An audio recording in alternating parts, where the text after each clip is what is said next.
Hey y'all. All right, it's been a while since we've had an update. I'm just waking up from a nap, or at least an attempt to have a nap before a 3:30 meeting.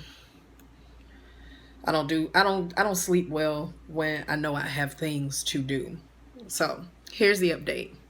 It's August 11th right now, and over the weekend I came to the realization that I'm going to need some serious help to get the appropriate maintenance, if you will, of the technological side of everything for these candles. So I'm looking at like the trademark price and everything, and dear God, it's a lot of money. It's a lot of money.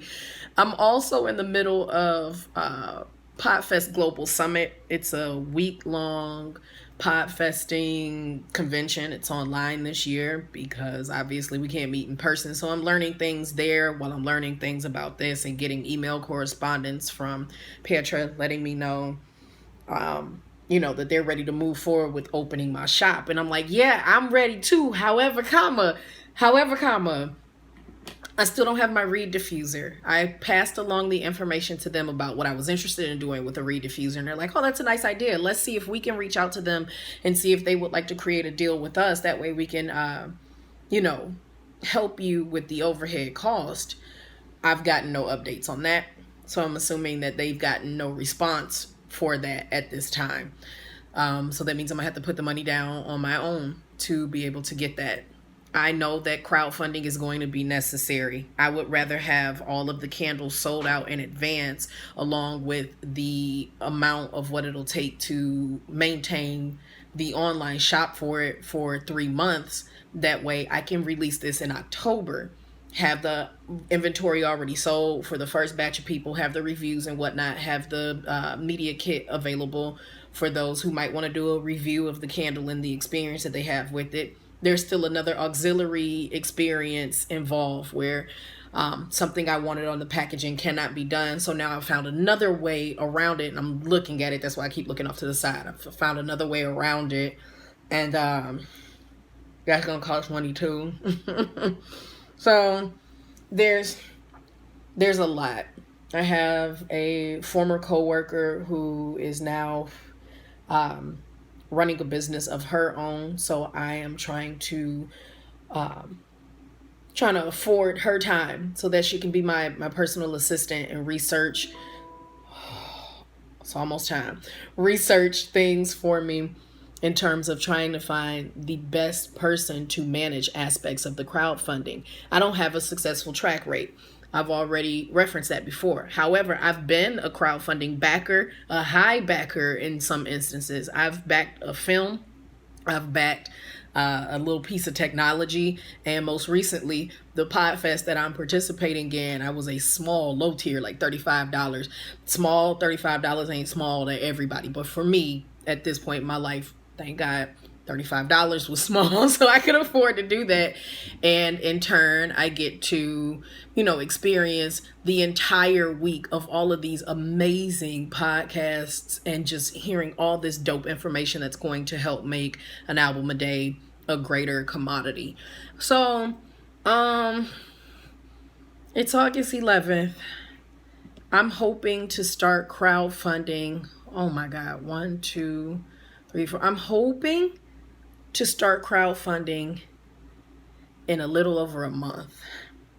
I'm hoping to use the majority of September and possibly 1 week of October to help get everything funded that needs to be funded to stretch me to December. I'm a hardcore budget kind of person. I love to budget down to zero. So, and even if you go to my Patreon, you'll see that the Patreon homepage is updated to reflect now what the monies need to be for. So having that knowledge, I want to be able to tell y'all the exact amount of how much it's going to cost to maintain the online shop for 3 months, how much it's going to cost for me to take care of finding the right shipping and handling for the items, because as the government fights with the United States Postal Service, which was never an issue to begin with, they just want to be able to privatize it because they want to be able to make money off of it. It's just horrible. I can't really depend on that as an option anymore.